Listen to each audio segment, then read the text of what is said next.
అనుదిన నిత్యజీవపు మాటలు. దేవుని నామానికి మహిమ కలుగునుగాక. దేవుని వాక్యాన్ని చదువుకుందాము.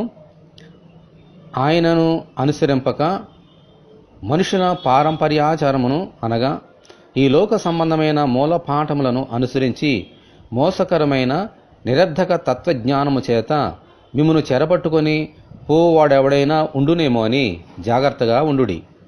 కొలస్సీలకు రాసిన పత్రిక 2వ అధ్యాయము 8వ వచనం. తీయని మాటలతో కానీ ఈ లోక సంబంధమైన నిరర్ధకమైన తత్వజ్ఞానం చేత కానీ బోధింపబడక అపోస్తులను ప్రవక్తలను వేసిన దేవుని బోధ అనే పునాది మీద మందిరము వలె మనమందరము కట్టబడి ఉన్నాం. ఆమేన్.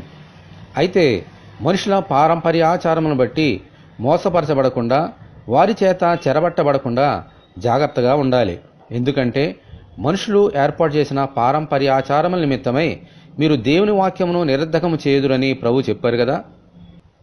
అందుచేత దేవునికి దూరము చేసే ఈ లోక సంబంధమైన మూలపాఠములను, నిరర్ధకమైన జ్ఞానమును విడిచిపెట్టి యేసు మాటలనే గైకొని వాటిని ఎదిరించుచు ముందుకు సాగిపోదాం.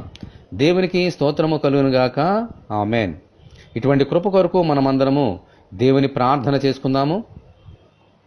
ప్రభువా, మీకు వందనములు. మీ పరిశుద్ధ గ్రంథంలో చెప్పబడని ఈ లోక తత్వజ్ఞానం చేత గాని, మూల పాఠముల చేత గాని మోసపరచబడకుండా మీ వాక్యం అనే ఆత్మ ఖడ్గమును పట్టుకొని ముందుకు సాగిపోనట్లు అనుగ్రహించమని, ఈ వాక్యం వింటున్న నీ బిడ్డలందరినీ అలాగున దీవించమని ప్రభువైన యేసుక్రీస్తు ద్వారా ప్రార్థన చేయుచున్నాము తండ్రి. ఆమేన్. ప్రభువైన యేసుక్రీస్తు కృప మనకందరికీ తోడే ఉండి నడిపించునుగాక. ఆమేన్. పరిశుద్ధ దేవుని మందిరం.